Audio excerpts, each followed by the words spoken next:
for tuning into the back page. It is January 9th, 2024. I'm your host, Collin Crisp. I'm Carter Sims, and we're here with our first episode of the new year. We are fresh off of a college football national championship, so we're going to dive into a little bit of that today. Talk about the NFL playoff slate that we now have completely set and signed, sealed, and delivered, and then get into a little hoops talk at the end. But Colin, starting off with the game last night, what was your initial reaction to Michigan winning a national championship?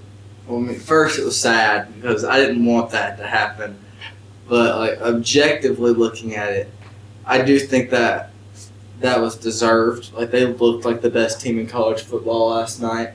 Their defense is one of the best we've seen in the modern era, college football playoff era. That's officially over now, which is a whole nother conversation. But in the college football playoff era, I think it's one of the best defenses we've ever seen. On top of that backfield was ridiculous. Their O-line was very Michigan-esque.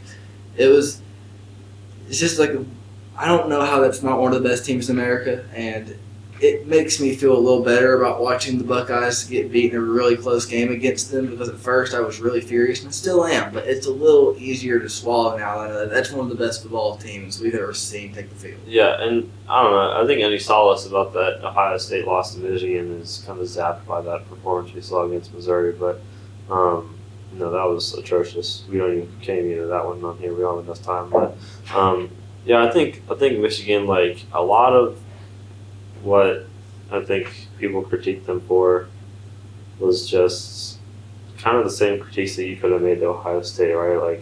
Haven't played anybody in the Big Ten and only have 2 real games a year and all this stuff. And then when the time came and they kind of had their moment, I think that's when they kind of shined and played their best football, right? We saw them against the Bama team that I think kind of flew under the radar a little bit in the middle of the season, and then a lot of people were kind of predicting to kind of go back and be the Bama that we all know and kind of make a statement in the playoff. But they held strong against Alabama, and then really was never really in doubt last night against Washington. So yeah, I think as much as it sucks as a Buckeye fan, I don't think you could say this wasn't well deserved or that they weren't the best team. I think the best team in college football won the national championship this year, which I guess is what you want to happen. But yeah, kind of an interesting playoff, because I feel like most semifinal games were really tight and really fun to watch, and this one was kind of just not a formality, but it was the most competitive at times. Yeah, I think that honestly, third quarter is a little interesting. It was really defensive, yeah, but it was intriguing. It was enough for me to have hope in Washington after they got the field goal to make it 20-13. But after that, it was just both teams shooting themselves in the foot over and over again. And I think that's the weirdest part about the championship as I watched it, was there were so many self-produced mistakes by both teams. Yep. It felt like if either team went in there and played their typical A game, they would have taken that game by the throat really early. But considering how Michigan came out firing the way they did, their second half offense was kind of sad. They were just dominating with their run, so heavily, and then they really leaned off of it until the fourth quarter, and the passing game looked inept. And then on the Washington side of things, that was probably the worst performance we've seen Penix have in a Husky uniform. He just looked like he crumbled under the lights. It was really bad. Yeah, and the quarterback thing is interesting. I saw a graphic today. It was I think it was a mock draft and projection of where each quarterback was in kind of the quarterback hierarchy for this next draft. And it was Caleb Williams, Drake May, Jaden Daniels at 3, Michael Penix at 4, and JJ McCarthy at 5, which doesn't really make sense because that's the opposite order of team success this year. Mm-hmm. But it was just kind of an interesting graphic, and I was really thinking about this Michael Penix is a guy that I think a lot of people like, just him as a person, and it's kind of been peculiar to see how varying the stock on him has been. There's some people that don't think he'll go in the first round. There's some people that think he's the best quarterback that could be taken this year. It's kind of an interesting situation. I think last night, probably I guess I haven't looked in depth at every single performance he's had in Washington, but definitely kind of the worst Michael Penix performance that we can have off of recent memory, but you think like, what does JJ McCarthy do if he puts on a Husky uniform last night? You know what I mean? Like how does that change? Is there really that much of a significant change, or is it really just that the Michigan defense kind of knew what they were doing and put him in a tough spot? But yeah, I think like this college football season was kind of weird just because we knew it was going to be the last of like a lot of things. But I think it ended in a really fun way. We saw just about every conference come down to the wire and have an interesting title game, and then a playoff. Aside from the national championship, for most of the time, that was pretty entertaining. So, I think this was kind of a nice little bow to put on top of the year. Yeah, indeed. And considering the other New Year's Six games, I was really hoping the playoff was going to be entertaining, because I felt like bowl season really underwhelmed. Like there wasn't many games I sat down to watch for bowl season, because I watched every bowl game, and there was not a lot of good games. I'm gonna. This is not in the show plans today. I want to go on a rant about bowl season. Okay. Bowl season sucks. I don't understand why college football is the only sport that does this every year. Where it's like, yeah, these teams aren't good enough to compete for anything nationally or any type of playoff.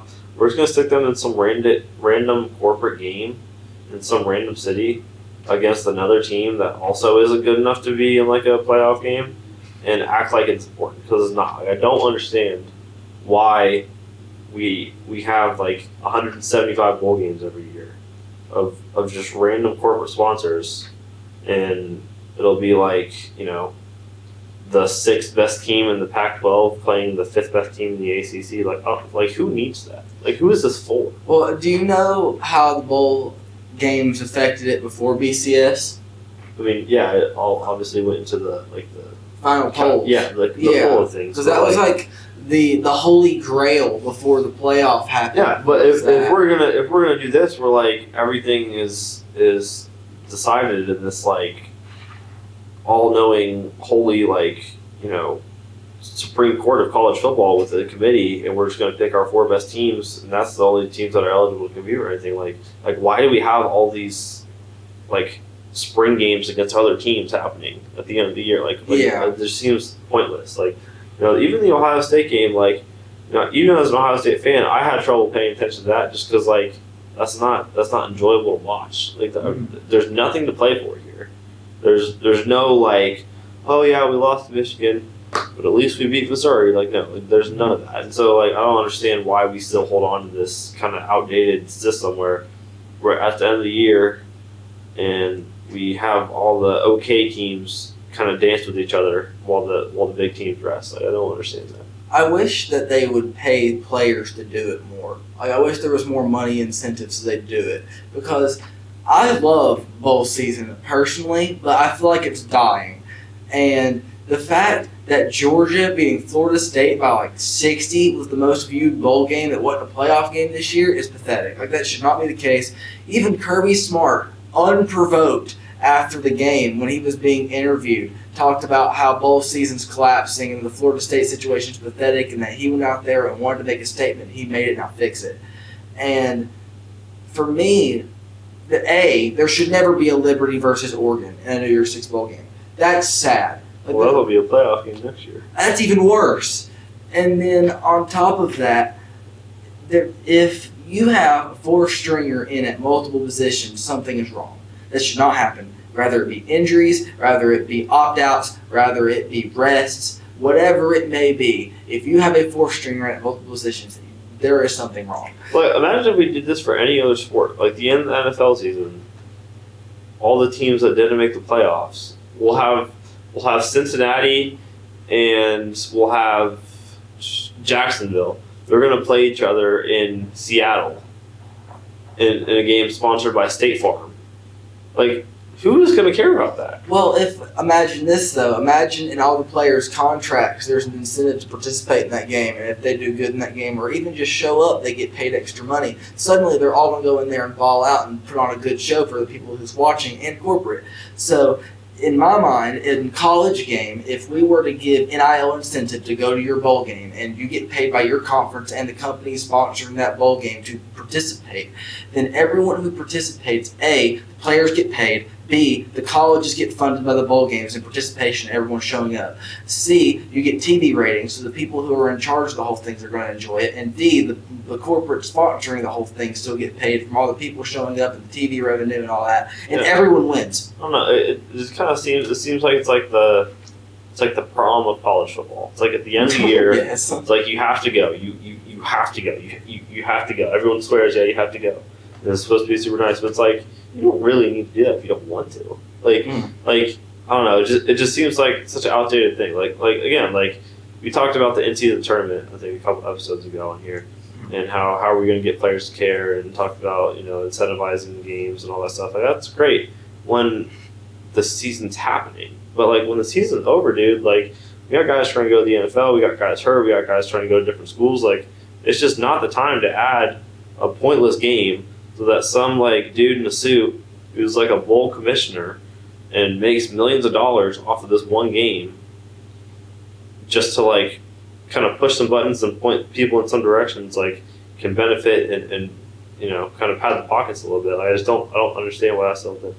Anyway, yeah, congratulations to everyone, great college football season. But like real quick on Michigan, I think we'll see in a couple weeks or maybe this summer what the NCAA does with kind of allegations against them. But unless, honestly, like even as an Ohio State fan, unless there's concrete evidence that they directly benefited from any like sign stealing type things, and they wouldn't have won a game without this, and it's kind of like Deflategate where it's like pretty indisputable evidence that they tampered with something that they weren't supposed to. Like, I don't think you can really put an asterisk on this. You know what I mean? Like, even if like it's more just like a lack of institutional control type thing, and the NCAA has any punishments, like I don't think you look at this championship if you're anyone but a Michigan fan and say, oh yeah, but they don't really deserve it because of this that happened. You know what I mean? I do think that it really comes down to how much they determine it affected the games. Because if the NCAA looks into it and they're like, yeah, this definitely happened, but it probably affected the game minimally, then I agree with you 100%. But if they look into it and they realize like it was a major turning point in how successful that program's been for 2 years, then like take it all. Like I'm okay if it is all being redacted. Yeah, I mean, if it's like, I don't know, because the NCAA does some rash things sometimes. Like with Memphis basketball, right? Just because Derrick Rose ACT was taken in Detroit instead of Chicago, is that really cause to wipe the whole season from the record books? Probably not, but that did happen. And so like things like this, like you wonder how severe the reaction is going to be to the actual allegation. You know what I mean? Yeah. I feel like sometimes in football, though, they have a rash reaction that doesn't mean anything. Because for me, I don't understand the whole, like, we're going to take your wins away. Because everyone remembers it. Yeah. Everyone watched it happen. There's not anything in the history books that's just rewritten. Literally the only thing different is there's now an asterisk there. And everyone still remembers that they won that title game. Everyone that's a college football fan in the entire country tuned in to watch them beat the snot out of Washington last night. No one's going to forget that if they're like, oh, that win don't count. Like, so I don't get it. I don't think that that's like even that huge of a deal. It's still just as frustrating that Michigan won the title, rather it gets taken from them or not. Yeah, and I think like some people I know are rooting for Michigan from the Ohio State perspective. For like a win for the Big Ten, and I was kind of the opinion of like, well, I know Washington's a Big Ten team, so it's not really like that's like my that's where I'm at. My reasoning for wanting Michigan to win or anything, but like I don't think like aside from just like the rivalry, I think like as just a neutral college football fan, like you kind of like to see the best team win the national championship, and I think that's what we got. Yeah. Shifting from the best teams to some of the worst teams, let's get into some of the firings that we had on Black Monday yesterday as the NFL season ended. So, do we have a list of casualties? I have all 5 fired head coaches. Right. Let's get. I know which one you want to talk about. Let's get to that one last. Okay. So let's go from the bottom up. Okay. The one at the very bottom is fired head coach Ron Rivera, Washington Commanders. Okay. This one I don't really understand, but it's something just needed to change in Washington. Like, yeah, they knew this team wasn't going to be anything, and they knew they had a coach that was going to come in and help kind of build and rebuild a little bit. And so then when you fire your coach mid-rebuild, what did you hire him for? But whatever. Whatever, go in a new direction. I know they have Eric Bieniemy on staff, so maybe, finally could see him get a head coaching job like it's kind of been teased for the past 365 years. But, I think, like, Washington's in a really interesting spot because we talk about how competitive the NFC East is all the time and how they haven't had a repeat champion in, like 20 years or something like that. Mm-hmm. And obviously Dallas and, well, maybe Philly, I don't know. They've won one of their last 6 games, but Dallas and Philadelphia, for the most part, are kind of juggernauts right now in today's NFL. So I think you kind of got to go in a new direction. Let's see how the new management kind of plays into that. I know they hired some experts even from other sports. Like they hired the old Warriors GM to go help kind of with that search and go in a new direction for their new ownership and management and stuff. But I think this whole franchise in general just needs kind of a new direction to go in. I think they're kind of stuck in the middle of the 80s and the 2000s and the 2010s all at one time, but aren't really relevant today. So let's see if they can actually kind of get in a new direction where they're competitive. And aside from like a random playoff appearance in the wild card, did they lose to Tom Brady? Do you know how long Ron Rivera's in Washington before they fired him? I want to say 2 years. Because I don't feel like enough time. They're in a stacked division. This year it wasn't as good as it was last year, but still, they're rebuilding a team that has been horrible. And, like, what are they going to do? If they fire Ron Rivera, what coordinator are they going to go out there and grab who's going to be so appealed by the awful state of the Washington Commanders that's going to be able to turn around that franchise any faster than Ron Rivera Yeah, was? like I said, I think it'd be cool if maybe we got to saw Eric Bieniemy finally get that head coaching job because, when he was in Kansas City, I know he was kind of like a pretty commonly interviewed candidate for a lot of jobs. Okay, so Ron Rivera was hired at the beginning of 2020. 3 years. So 3 years. Okay. But, It's the amount of people they've went out and interviewed. Like, I know that we'll get to who the Lions coordinators are most favored to go to in a little bit, but they've went out and interviewed them. There's like the Rams coordinator. There's a whole bunch of different people they went out and coordinated and interviewed. And I feel like if they fired Ron Rivera, they have this big search of someone they have in mind, the best option on their staff. Yeah. I mean, I think like if you are trying not to be, if you know you're not going to win now, and it's not like you're making a move, it's not like they have gone to the playoffs every year and lost. They're trying to take that next step and competing. Like, you might as well hire from within and kind of start with some new blood and building. But yeah, our next team, LA Chargers. This happened so long ago after that drumming against the Raiders that I forgot it happened. That roster is insanely good, and it has been year in and year out. And what do? Every year before we go into the season with the Chargers, every year, we talk about the AFC West and how stacked it is, and how the Chiefs are always super good, and how the Broncos are supposedly a quarterback away, and how the Raiders, they have good players, maybe they'll figure it out. But then if we're doing our tier list of how good the AFC West is going to be, we have if Broncos figure out quarterback, they're a contender. The Chiefs are always a contender, and then the Chargers, solely based off talent, is a contender, and then they have a losing record. Is this where they blow it up now? I mean, obviously you want to hold on to Justin Herbert. He's like a young, promising quarterback. I think some people are kind of quick to put him in the top conversation. I'm not really there yet, but like you got guys like Keenan Allen who's been there a long time. Austin Eckler's getting up there too. Mm-hmm. Like, at what point do you start to move on a little bit? I don't know. You can now because of where Herbert's at, because Herbert is like in his prime, right? If you start moving all these guys out and preparing to move, like bring in young talent, well, if that young talent isn't Puka Nacua, then like it's going to take too long to develop, and suddenly Herbert's old. Yeah, I think we're kind of neutral on the Ron Rivera one, but definitely in agreement on the Chargers that one was really bad. Next.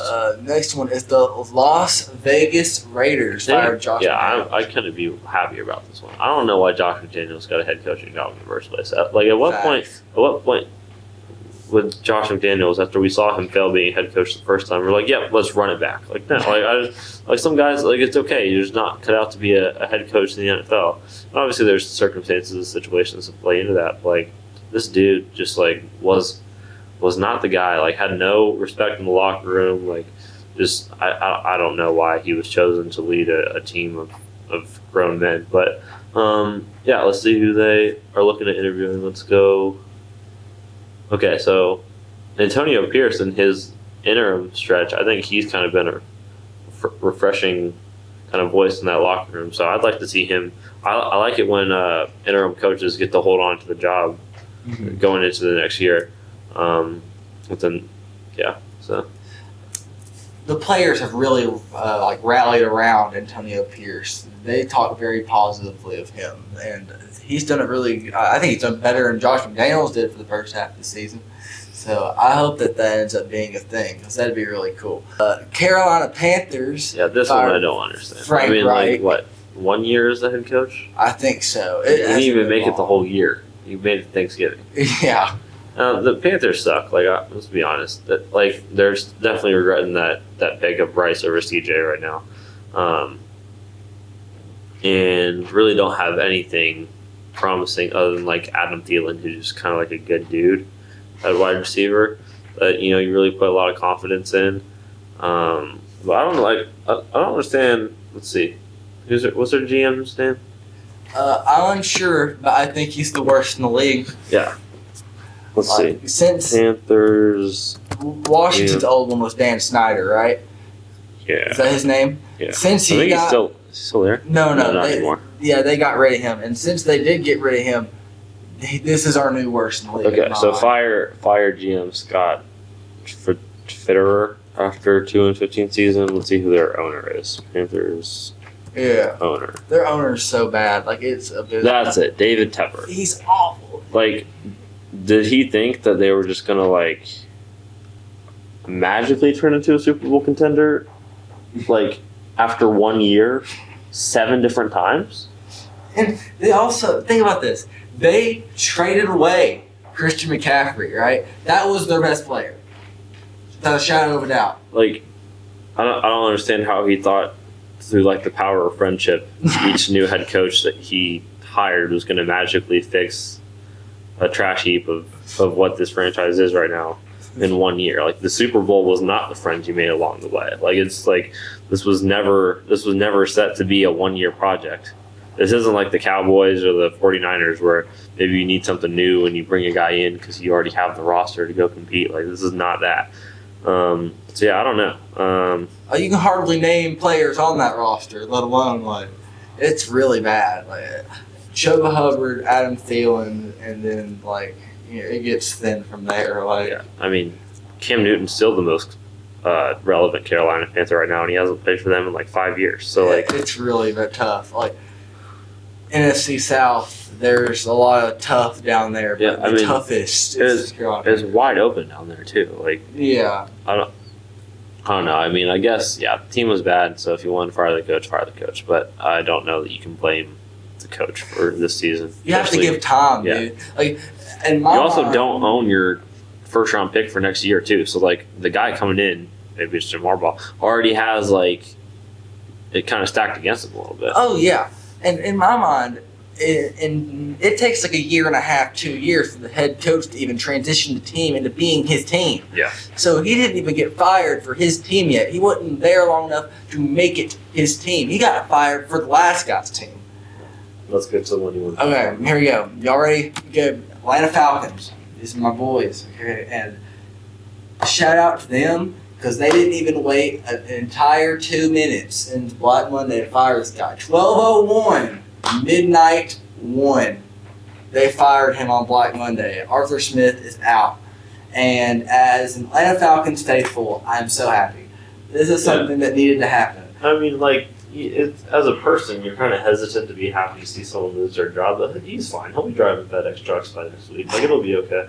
But I feel like just even as not a Atlanta Falcons fan, like sometimes I didn't know if I was watching the team that was rostered because like I feel like the guys that I knew that were kind of household names were just never utilized. That's exactly my issue with him. Besides, if he's a good person, he never showed it at the podium. Every time he walked up the podium, he would put all the blame on the players. It's the exact opposite of your usual coach speak. Like the coach speak that we get as journalists get accustomed to when they walk up there and and the coach is like, "Oh, this is on me. We have some things we need to fix in practice. We're going to rebound next week." It was the exact opposite. He was the biggest pessimist, and he never took any of the blame. And it drove me crazy. That mustache was also awful. Yeah, I could never stand watching a post-game interview with him. And it frustrated me that was the face of my team. And then on top of that, we have talent, like all around. The GM mustered a really fantastic defense in one offseason. We went from having a really bad defense 2 years in a row to a old veteran defense, but it worked. Like it was a really good defense. It was the stoutest defense I've seen. I think it's better than the defense that took us to the Super Bowl. We had that good of a defense this year. Offensively, we had a great O-line. We could run the ball. Bijan killed it. Tyler Algier is a stud. We had a Drake London. Yeah. And then weapons-wise, Kyle Pitts, Drake London, so on. We have weapons out wide as well. Yeah, and the quarterback's kind of a sore spot. But, you can cope with that. Look at the 49ers right exactly. It's literally the only position on the entire team that I'm like, oh, well, that's below a C tier, is our quarterback. Which is draftable. Yes, precisely. But my big issue with it is that he would use our stars as decoys every play. And that's simply not how decoys work. You use a star as a decoy after they have 6 catches and 80 yards and a half, and then you start getting double teams on Drake London or Kyle Pitts because they're balling out, and then you use them as a decoy and you get Zacharias open in the flat underneath. That's how decoys work. And thanks to him decoying Drake London and Kyle Pitts literally every play, people you've never heard the name of got the ball literally every play. And it was that way for 3 years, and it never changed. And that's why we were 7-10 for 3 straight years. Yeah. It was awful. I could not stand Arthur Smith ball. I would way rather somebody tried something more experimental and went 3-14 than watched him do the exact same awful thing every year. In 3 years, I haven't got to see my team win more than 2 games in a row. We have not had a 3-game win streak in 3 years. That's horrendous. Oh my God! I'm so happy he's gone. I don't know who's replacing him yet. Hopefully Jim Harbaugh, but whoever ends up replacing him. Literally, if you can bring any consistency to this team, you don't even have to find me a quarterback. We'll do that whenever. Whenever we can get a quarterback that works in our roster, that's great. Justin Fields. Yeah, but if you can just get any consistency at all of this team and utilize the weapons that we have acquired, do the GM a favor and actually use the talent we've acquired, and you'll make me a happy camper. Do you think this is the only firings we're going to have, or do you think there's more to come? I wouldn't be surprised if there's more to come, but I don't think there'll be much. There might be 1 or 2. Because I look around the league and I'm like, okay. The ones I could see would be not firing, but if they lose this game and lose it in bad fashion, I could see Pittsburgh and Tomlin parting ways just to start something new. Because as much as we talk about the standard is standard and them never having a losing season while he's been at helm, they also haven't been that competitive in a while now. And I think he's kind of tired, some of the culture issues that they've had there. It's just not the same Pittsburgh Steelers that we kind of grew up on. So I could see him maybe going to a team that maybe just a fresh start. I don't know, Pete Carroll's getting up there in Seattle. They were eliminated from the playoffs. I think Belichick could be done. They'll never fire him. They'll never be the ones to say you got to go. But I could see, mutually parting ways there. Yeah. Daboll in New York, I could see happening maybe. Is it too early in Chicago? Yeah, because they're about to, I think, part ways with the quarterback, and I don't think you would do both at the same time. Yeah. You at least try to let him get his own quarterback in there, but. I don't know. I don't think Chicago really makes a whole lot of sense in anything that they do. So, but yeah, I think there's a couple I could see happening, but more they're so tenured that I don't think that they'll be like fired and sit with their bags packing. You know, I think they'll have to be a mutual thing. But yeah, we'll see. Okay, if you can't tell, there's been a break. It's cut. It's a new day. We had things rise up from yesterday. But in between recording session 1 and 2 of this back page, we had another coach get fired, and his Mike Vrabel.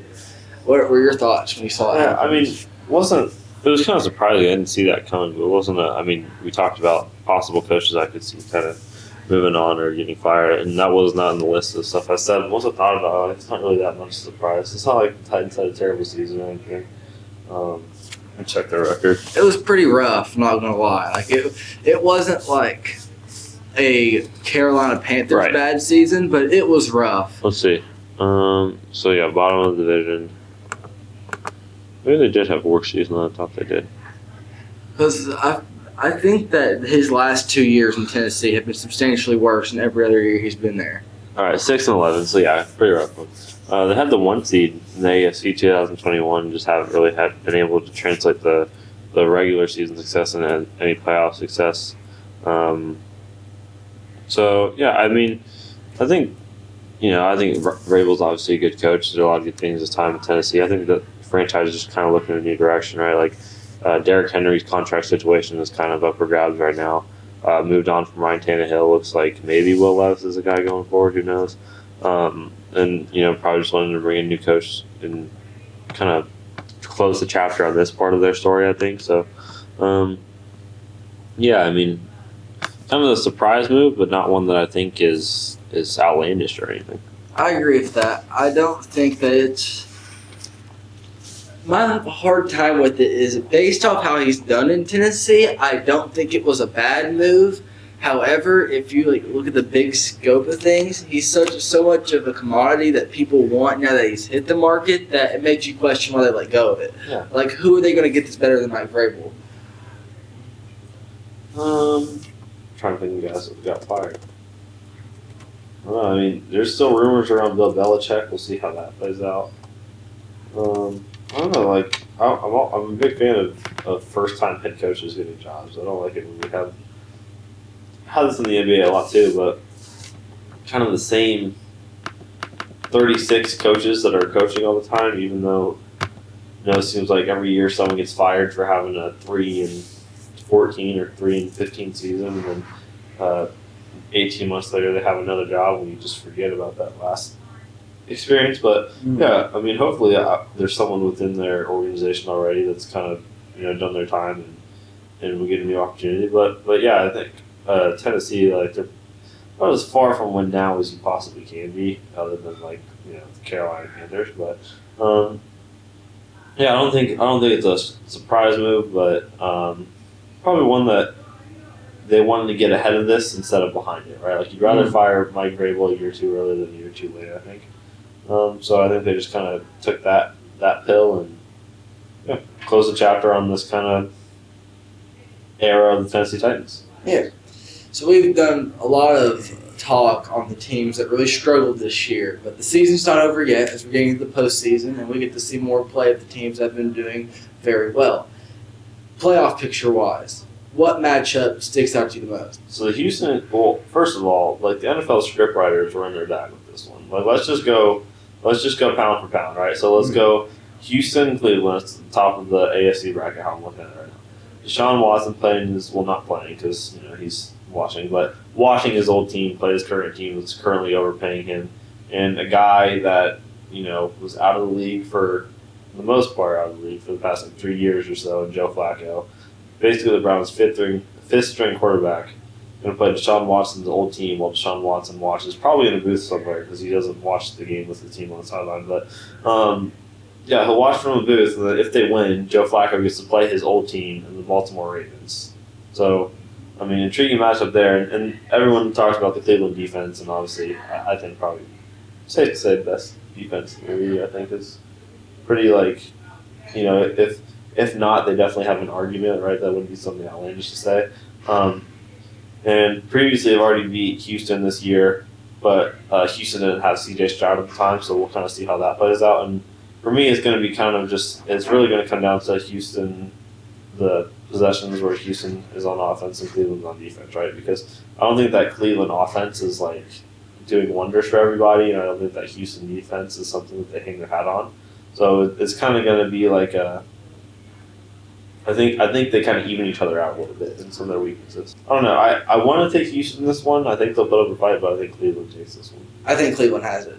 I think the defense wins championships. And earlier in the year, we did a buy, sell, or hold on teams, and I said hold on Houston because they don't have the defense to be a playoff, like a Super Bowl contender. They can be a playoff contender, not a Super Bowl one. And now we're here.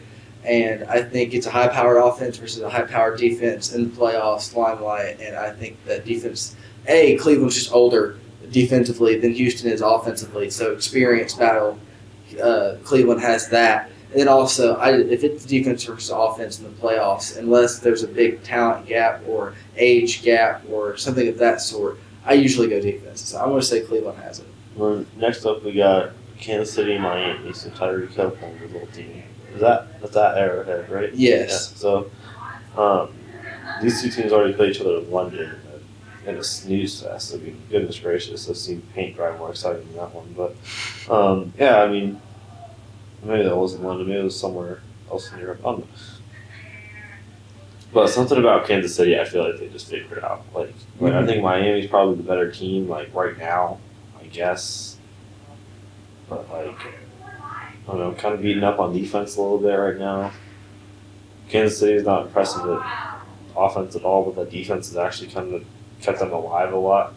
I think Kansas City finds a way in this one. That's where I'm at with it. I don't think Miami is as good as a lot of the country is saying, just because I feel as the stretches went on, if you look earlier in the season, you could find examples of this that we haven't seen lately, of them just beating up on good teams. Yeah. It's earlier in the year, they could be anybody, but I feel like as the seasons went on, their successes and their hype has been sustained by beating up bad teams, and their ability to be Super Bowl contenders has slowly fallen off as the months have trickled down. And now they're playing what's probably since like the end of the Patriots dynasty, our most perennial Super Bowl contender. If Miami's ability to have a big-time wins has fallen off throughout the season, and now they play Kansas City in round one, I just think Kansas City finds a way. Yeah, I think obviously I think the offenses of both of those teams are pretty renowned, I think, and kind of how they play call and how they scheme and stuff. But yeah, I think Kansas City just finds a way. They've kind of struggled all, I want to say probably, really since week 3, they've kind of struggled a little bit, but I think they find a way. Then Buffalo, Pittsburgh, this is kind of the tale of like teams that took a little bit to get going, and Buffalo more so than Pittsburgh, but have kind of turned it around a little bit offensively. But I think Buffalo, I think this will be competitive for like 2 quarters. I think Buffalo kind of washes this one. I was about to say, I think this is a bloodbath in Buffalo. This is the tale of not every playoff needs a 7 seed. Yeah, I mean, every Steelers fan talks about, we've never had a losing season with Mike Tomlin, and the standard is the standard. All this, the standard is barely going 500 and then getting obliterated in the first round of the playoffs. So I'm glad you've met that standard. Yeah, I mean, what a miserable team, Pittsburgh. Just a bunch of dudes, they have 3 quarterbacks and none of them are good. Their best skill position player gets 3 catches a game. And I mean, that defense, I used to have nightmares of the Pittsburgh Steelers defense when I was a kid. Now, if I am walking in a dark alleyway and the whole Pittsburgh Steelers defense pulls up on me, I'm not sweating a single bit. I'm good. But yeah, especially with no TJ Watt, I'm good on that. So yeah, I think Pittsburgh kind of finally gets put out of their misery pretty soon here. Mm-hmm. And then NFC side, Tampa Bay, Philadelphia. What a terrible game.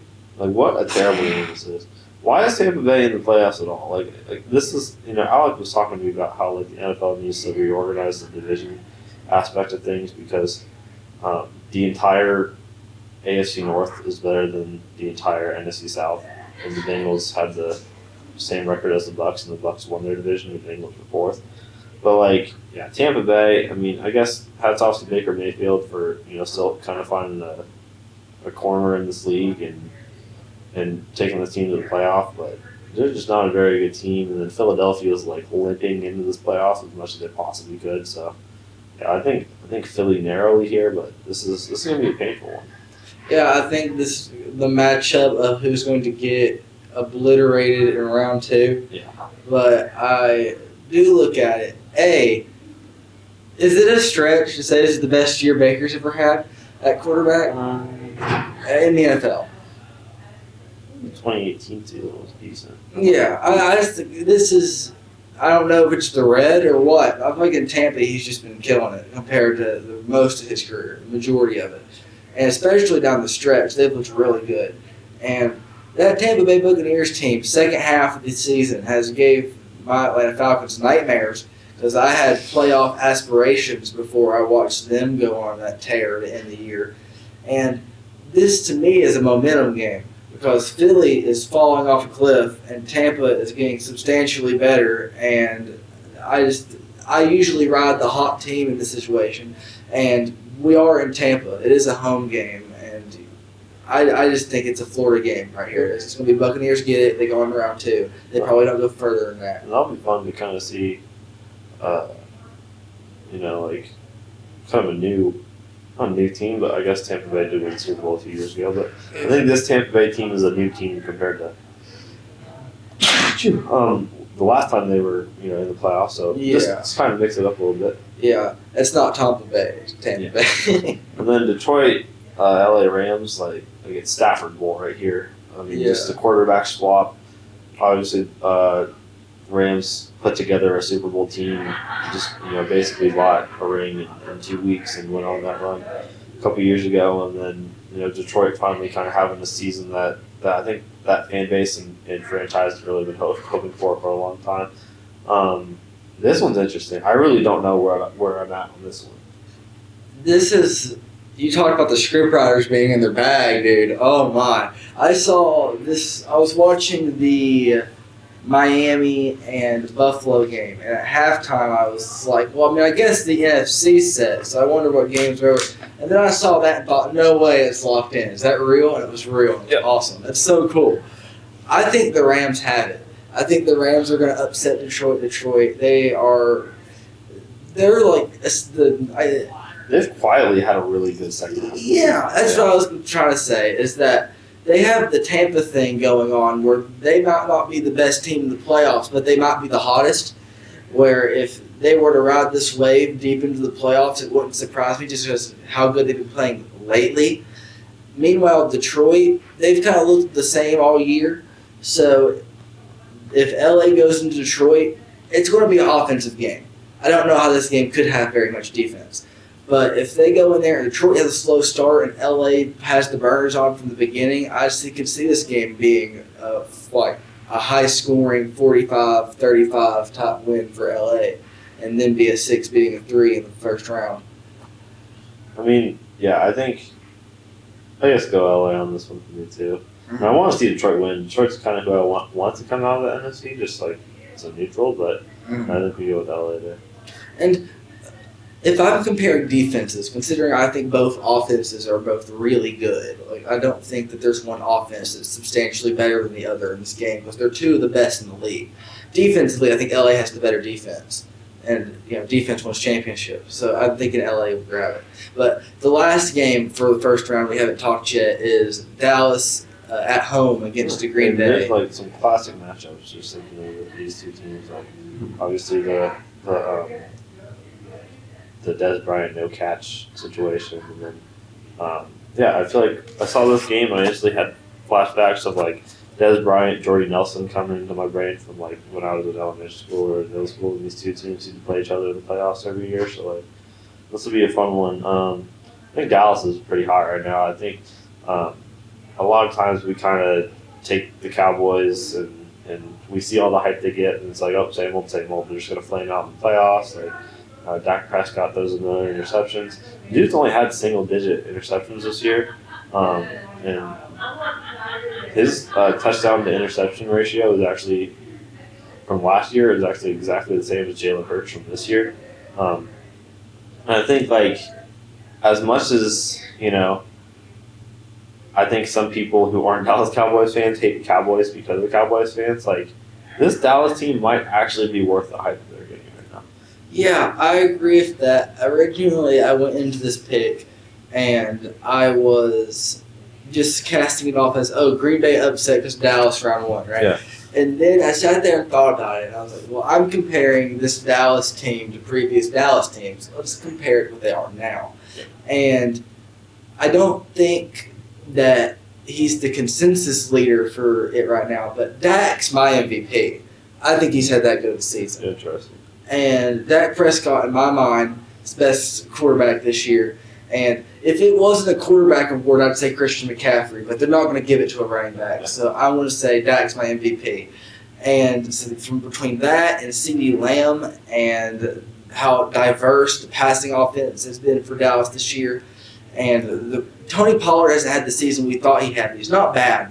He's not having a bad season. It's just not what we thought. So they can still run the ball. They still have a great O-line.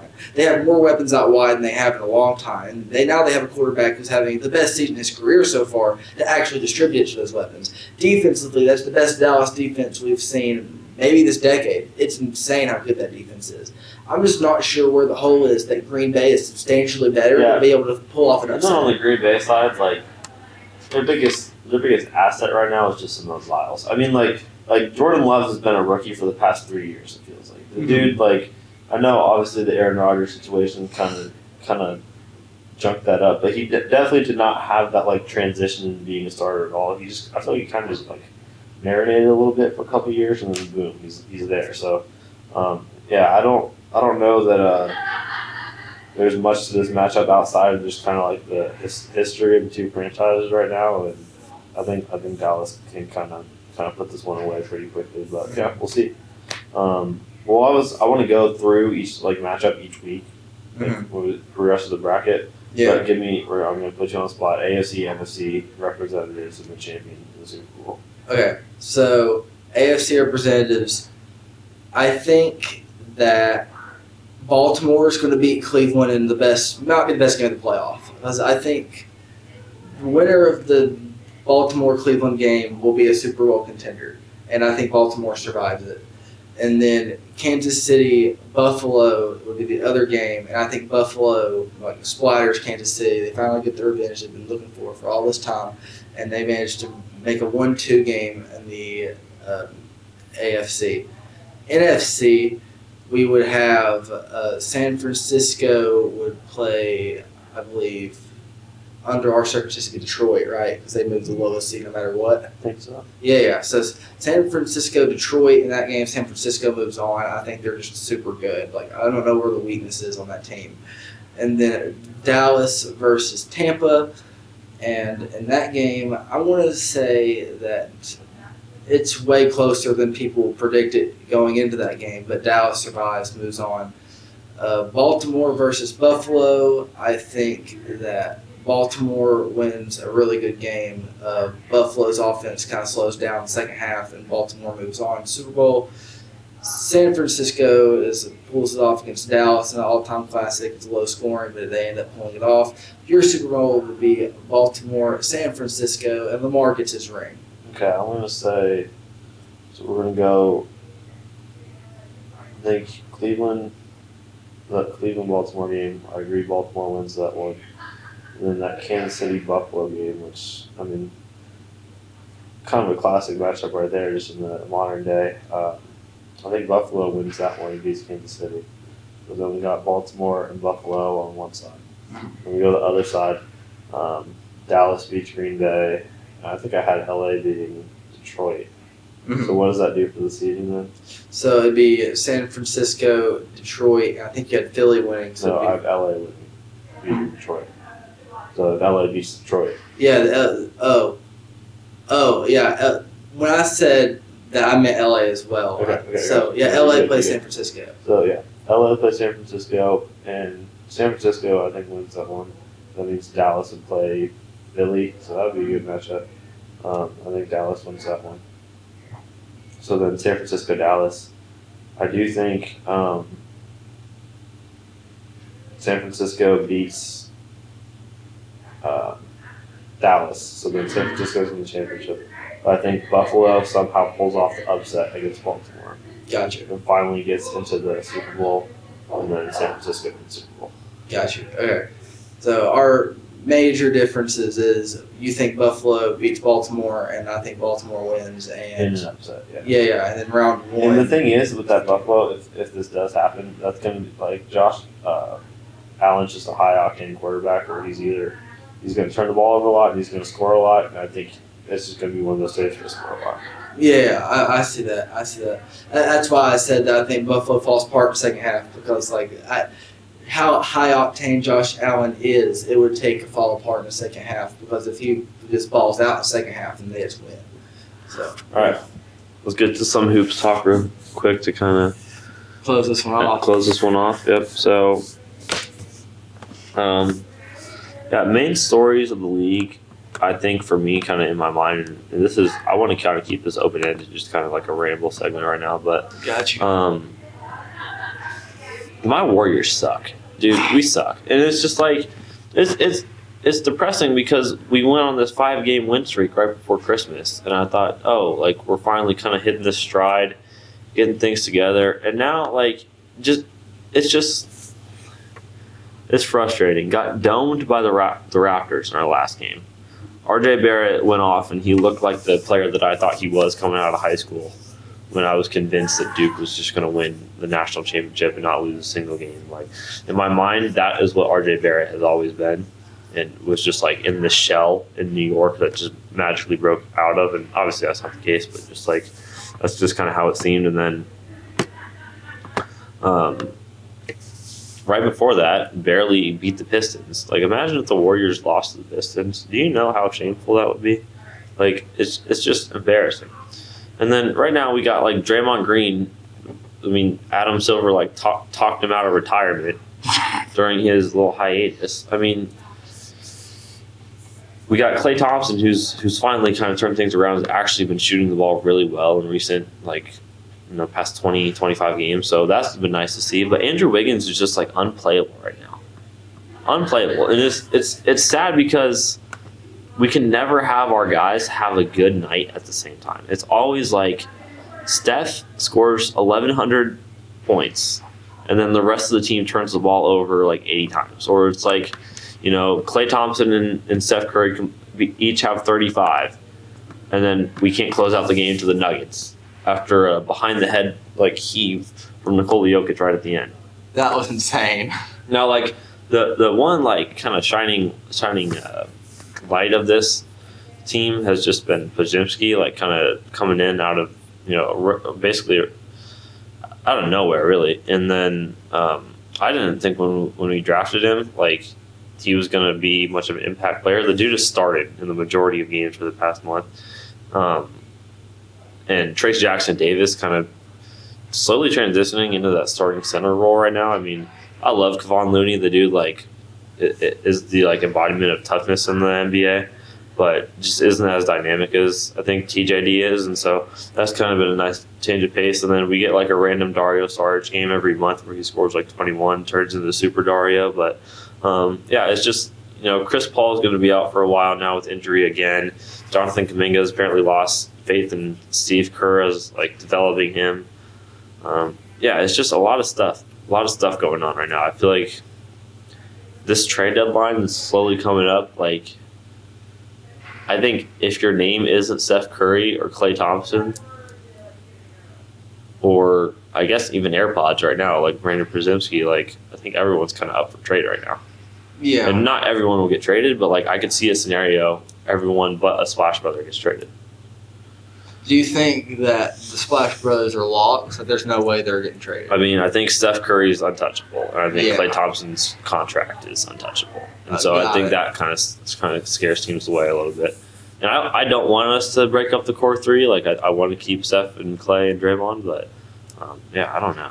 Like it's just I don't know what direction they need to go in. I just know it's a slow rot right now. It's not like they're if we just do this, if we could just do this. It's like, no, sometimes we can't shoot. We can rarely play defense. We get out-rebounded a lot of times. We can't close out in the fourth quarter. Like, it's a lot of problems right now. Mm-hmm. So, yeah, we got that. Luckily, this is not the only team struggling. And more recently, I think getting more attention has been the Bucks struggling. I think 3-5 in their last 8. We got Giannis talking about how everyone needs to be better, including the equipment manager. Needs to wash their jerseys better. What do we think about the Bucks? Because I remember coming into the year, I thought this was going to, this Dame fit wasn't going to be as seamless as it was kind of made out to be. There was kind of that adjustment period, and then there was a few weeks where they really looked good, and now they're kind of starting to struggle again. I think that as of now, if they change in a month and it's still the same predicament, then I'll rewrite this. But I think as of right now, it's just they're having a cold stretch. They're missing shots. They'll figure it out.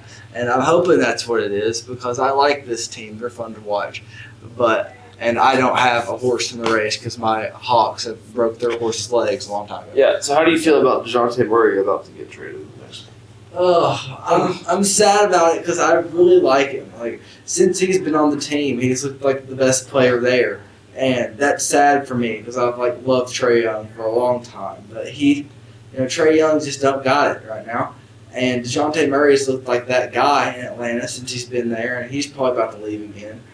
And I don't know. The whole Hawks situation is really sad because I treasure a time whenever we were making headlines because we were having ice tray celebrations in Madison Square Garden, and we were the sneaky team making it to the NBA Eastern Finals, and we were a team that was relevant because we were making teams mad because we wasn't supposed to be good, and then we at least found a way to win a few before we went out. Yep. And now we're just nobody. We went from being a team that was angering others to a team that does nothing but gives you a free W on your schedule. And it's a really angering situation to be in. And I want this team to be good because I know there's talent on it. Every year I go in there, I'm like, let's see if it clicks, and then it doesn't. And then it doesn't. I mean, I think we've been waiting for that Nyeka Okongwu takeover for the past 3 years now. That just hasn't happened. Yeah. Probably got John Collins out there, but this team is just stale. That's the thing. Last year, I thought, or maybe it was the year before. No, last year, I thought they were actually going to finally hit that reset button, and they just kind of soft relaunched. And I don't know. I think trading Trae Young should be on the table. I think a lot should be on the table for this Hawks team. But yeah, I think it's time to kind of pack it up a little bit. They're not gonna tank in January, but it's about time. There's the deadline coming up to kind of pick the direction they want to go for the rest of the year. Yeah. I think you need to go towards the draft instead of the playoffs. To me, I think hard reset the whole thing. Literally everything on it. And I hate being the guy that's blow it all up. I don't like that, but it's where we're at with this team. I've watched this same experiment many years in a row now. And it hasn't worked, guys. I don't think y'all understand. I don't know if we're watching the same team, but it doesn't work. And then just to rub salt in the wound a little bit, Luka Doncic is about to win MVP this year. The dude, I mean, he is just, as much as I love Steph Curry and think he has an argument too, Luka is in that same tier of just you can't argue that he's not one of the best players, if not the best player in the league. There's no argument against it. You know what I mean? Yeah, he looks ridiculous. And I mean, Kyrie's quietly had a good year on the Mavericks too. And I kind of thought that they were going to have those defensive struggles that they did last year, but their offense has been proficient enough, and their defense has not been that bad that it actually has kind of worked. So I mean, obviously 7th seed, but that could change tomorrow. They could be the 4th seed when I wake up tomorrow. But I don't know. This Western Conference is so tight. And one of the teams that I just completely wrong about was the Clippers team. The Clippers have looked amazing for the past month. The pairing of Paul George, Kawhi Leonard, Russell Westbrook, James Harden. Sucks that Westbrook kind of had to go to the bench, but that's just kind of what needed to happen now. But they have looked legit. And then I think the gems of this year have just been the top 2 teams in the West. I don't think anyone expected them to be this good right now, and the Timberwolves and Thunder. Yeah, Clippers. I know I've heard you talk about this. I don't think this is something we harshly disagree on. Is that if the Clippers can stay healthy, they're one of the best teams in the league. They just can't do it. Here's where this team's been at for a while, a long while. And now that we are here, I think that if they can stay healthy still, we're still at this point. It's too early in the season to be like, oh, they're going to roll in the playoffs healthy. Like we're not there yet. But if this team can stay healthy, they are an NBA Finals contender. Like they are really good. This roster is stacked. They play good. There's not a coaching issue. There's not a culture is not a problem. I just don't see the big red flag in this Clippers team. It's like, oh, they're going to spin out. They look really consistently good as long as they don't get injured again. Yeah, and then this Thunder team, obviously they're young, and every young team kind of has their moment of reality. But yeah. I definitely think they're a home court advantage team headed into this playoffs, and I didn't expect them to be this good right now. I thought it was going to be a couple years of kind of building and learning how to win. They went from a team where you're load managing against them to you can't stop them on any given night because they just have so many guys. When they're all healthy, they have a lot of weapons. And I think there's going to be a point where one of them has to go, like one of these young players has to go. It might be Josh Giddey. But we'll see. And then the Timberwolves, as much as I kind of made fun of their cat and Rudy Gobert struggles last season, they figured it out. This defense is legit. So, yeah, I mean, it'll be interesting to kind of see how the West plays out just because it's so tight. But out East, I'm looking at Boston right now, and Boston looks like one of the great teams of the past 10 years right now. And I think right now they're first in offensive rating in the NBA, and obviously that's nice. But, I don't see who's beating Boston in the 7-game series. I look at that Boston team, and I think about all the changes they made in the offseason because they probably made the biggest splash of anybody this offseason. They did a lot, right? I wonder if they looked at that afterwards and they knew they had it or not because they do. They do have it. But when they got the trades to go through, they have the players they have now. That they sit back and Thanos looked over it we have it, we won, or yeah. Did they not know until we're sitting here looking at it now? Man, we made the right decision. I think it takes time to adjust, and I mean, there's definitely going to be bumps on the road for the rest of the season. We're only 36 games in, so yeah. Just about starting to creep up on that halfway point, but. I mean, I think one of the best moves was the one that they didn't make in not bringing in a new coach. I think holding on to Joe Mazzulla has been good for them. Mm-hmm. We talked about last year kind of learning how to be a coach in the NBA, maybe different situations he could have been better at, different decisions he could have made. And that's kind of a learning curve you're going to have. I mean, Joe Mazzulla wasn't even in the front row of the bench when Ime Udoka was the coach. So he goes from second row behind the coaches to leading the entire franchise. And I think kind of letting him get his feet underneath him has been something good for this Boston team because it's had some stability, right? With Brad Stevens going to the front office and then Ime Udoka taking over and then having to obviously get removed from that job, you don't want 4 head coaches in 4 years. I think the stability that they've had with keeping Mazzulla and kind of the learning that they've had with this team has been something positive for them. Mm-hmm. And as much as we talk about Jaylen Brown and Jason Tatum being redundant, it works right now. And I think they don't want to touch it. But, just a lot of guys that just really contribute to winning this team, right? Drew Holiday, I've talked about it so many times, one of my favorite players in the league. I think Drew Holiday is better than Kyrie Irving. Drew Holiday is the Kyrie Irving defense. So you take Drew Holiday, add on to the Jays, Al Horford, who just, is a winner. Right, and then Kristaps Porzingis, who quietly had one of the best years in the league last year, but he was in Washington, so no one cared because it's in a pocket dimension, and it's just and they figured it out, right? Their offense is efficient, their defense, they're tough to beat on defense, and I don't see who is beating this team in a 7-game series. Look at the Bucks. The Bucks are struggling right now. Sixers can't play in the playoffs. We don't know what the Knicks are going to look like in 3 months. Obviously just made that Anunoby trade, and they've looked good after that. But does that translate? I mean, Julius Randle still has some of the worst shot selection I've ever seen of a high-contract guy. I mean, I guess the Heat culture always find a way to get to the Eastern Conference Finals through the power of friendship. But, I just don't see who's beating Boston right now. Does that include Western Conference? Because I feel like Minnesota's got the defense to do it. I don't know.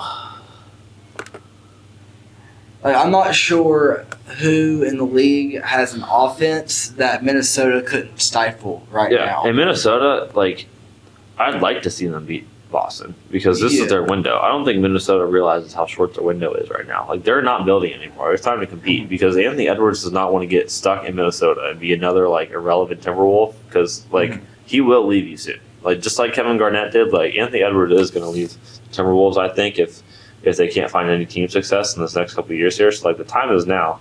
But yeah, even Minnesota or like Denver, if they they've been banged up a little bit too, and obviously they've talked about how that championship hangover has been real. But yeah, I think Boston is clearing away the favorite right now. In East or in general? In general. Yeah, they're really, really good. They're definitely one of the best teams we've seen in the NBA in a while. I want to call them your team, even though they're like not the Warriors. But you've talked throughout the year about how high you are on this Pacers team. Oh, yeah. They had a bit of a slump, but it looks like they've refigured it out. Yeah, I mean, the one thing that's been kind of cool is how much they've had the Bucks number this year. And the Pacers are like my second favorite NBA team, so I'm not claiming to be a Pacers fan, but I am a fan of the Pacers. You know what I mean? Mm-hmm. So they're definitely my Eastern Conference team, but kind of avoided a scary situation with Tyrese Halliburton. There was I saw the John Morant report, and I saw his injury report back to back, and I thought Tyrese was going to be out for the year based on like kind of the initial talks of the injury, but it sounds like he won't miss too much time. Mm-hmm. Yeah, I mean, let me pull up my efficiency rating again.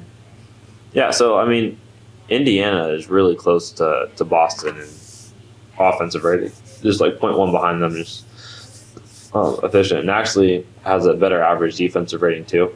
Yeah, I mean, like, a slightly worse defensive rating, excuse me. But yeah, I don't know like how high the ceiling should be for this Indiana Pacers team, just because I do think they're young. Half court offense isn't great still. They really like to get up and down. But Tyrese is like top 3-point guard in this league right now. Mm-hmm. I think the Obi Toppin acquisition has been huge. Benedict Matherin's a huge piece. Like, they have a lot of exciting guys on that team. Obviously need to grow, and I think there's acquisitions that need to be made. So we'll see. I think they could be sellers, honestly, at this trade deadline with Buddy Hield, just with how his contract works out. And he's kind of the Lakers have been looking at him for the past 3 years, and finally might make a move. So who knows? But yeah, I think kind of disappointing with the injury, but at least they're not the Grizzlies where they have their star point guard out for the year like John Morant is right now. But yeah, I think Pacers is kind of a fun team where like you don't want to see them in the first round. Yeah, I agree with that. Deadline's coming up. Who do you think the biggest buyer should be going into it?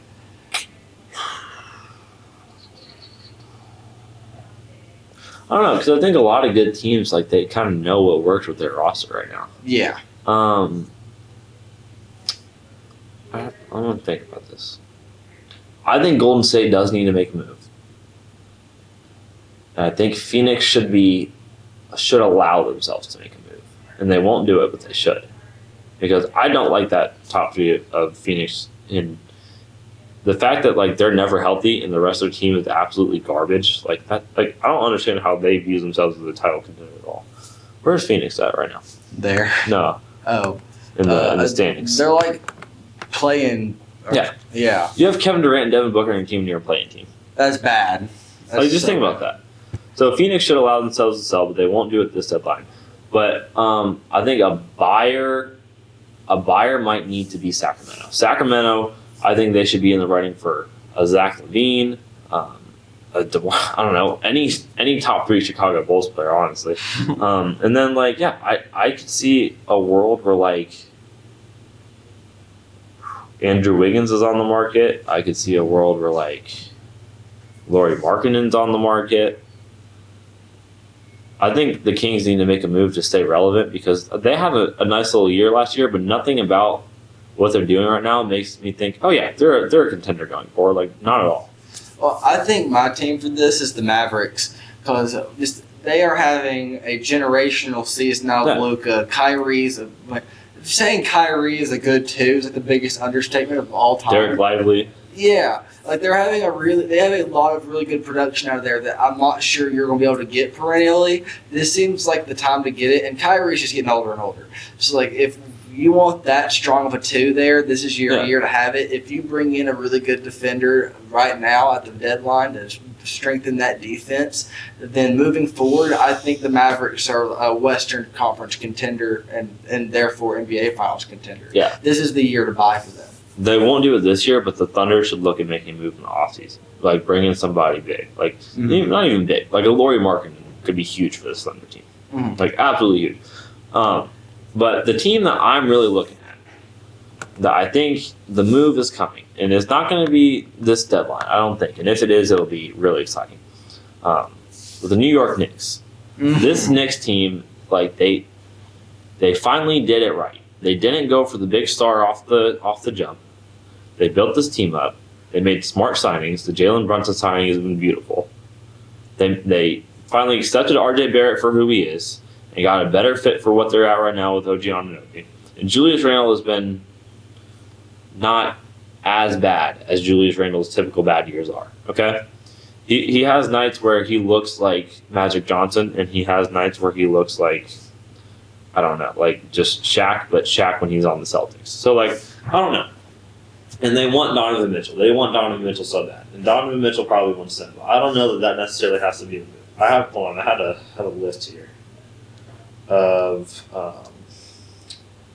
possible trade targets I sent to my friend for the New York Knicks. I do agree this Knicks team is really good. The last few years I've looked at the Knicks and thought they were frauds. But even coming into this year, when we talked about teams that we thought could get really hot out of nowhere, this was the team I picked. So the top 5 guys, whether it's this deadline or this offseason or next deadline, that I think the Knicks should try to bring in. Number 1 is Anthony Edwards. Anthony Edwards is a generational player. He could be the best player in the next 15 years in the NBA. I think it's a possibility. Now, it sucks that Timberwolves kind of figured it out this season. We'll see. I mean, obviously anyone could go on a slump, and anyone could get bounced in the first round. So let's see. And it won't be the deadline. Right? But Anthony Edwards, like, you can be patient for Anthony Edwards, right? That extension, like, extensions don't mean as much in the NBA as they used to, right? Then obviously Donovan Mitchell, that'd be a good fit. The only thing is, like, those really small backcourts don't typically work in the NBA, right? And we already have Jalen Brunson, who's a bigger guard, like, width-wise, but is pretty small too. And then Donovan Mitchell, you bring in kind of a similar build like that, and that's your backcourt. That can kind of be rough. But Kevin Durant too. Kevin Durant should be on the market for the New York Knicks because I've heard he's already unhappy in Phoenix. Mm-hmm. Now, I don't think Kevin Durant cares about being on the Nets 1 year and then 18 months later being on the Knicks. I don't think Kevin Durant really cares much about his legacy as far as, like, reputation goes, aside from the rings and the records and the stats. So, like, he just wants to hoop. I don't think he cares where he does it as long as it's a healthy environment. And if the Knicks can provide that, which they've kind of had so far, that should be on the market. And then if this Clippers team doesn't work, someone's going to fall off, and it might be Kawhi Leonard. Because the dude, just injury-wise and contract-wise, it might be easier to move on from Kawhi Leonard than to build around him again. So if he could be on the market, and then, like I said, for a few teams, Lauri Markkanen for this New York Knicks team, I could see too. I think the Jazz need to hit that hard reset button, but they did it the smart way with kind of moving on from the Mike Conley and Rudy Gobert era, where instead of trading all your big players away and trying to tank immediately after that, trade them for high-value role players that you can then trade to other teams for draft capital a few years later. I think Jordan Clarkson could be on the market soon. I think Lauri Markkanen could be on the market soon. A lot of high-value guys that are going to contribute to a lot of winning in the next 9 months. So I think that they could be sellers, but yeah. This Knicks team needs to make a move. They should probably be patient in this window, but just selfishly as like a NBA fan who's not a Knicks fan that wants to see some drama, I'd kind of like to see the Knicks make another move at the trade deadline. I agree. And as... Oh, and ticking time bomb in Chicago with Vucevic and DeRozan and Levine, 2 of those guys are not going to be on that team by April. So let's see where they go. Yeah, and I know interconference trades aren't exactly all the rage. However, I do think if the Hawks decide to blow it up, DeJounte Murray could be what that team needs. Imagine a Trae Young in MSG. I said that would be the saddest thing in the history of Hawks basketball. And I hope that they would send him west and not in the east because I don't want to watch him in the Eastern Conference. If he goes to the west to a contender, I'll probably bandwagon that team until the Hawks get good again. But if he stays in the east, I'll just be sad. But yeah, DeJounte Murray, originally I thought the Dallas Mavericks as the team who should buy this trade this trade deadline, because I saw DeJounte Murray and thought he should go to Dallas. But the Knicks could use that kind of player too. Yeah. All right, I'm good for the Hoops Talk for today. Me as well. We're gonna wrap it up. All right, this has been the Back Page. You can find our episodes on Spotify and YouTube.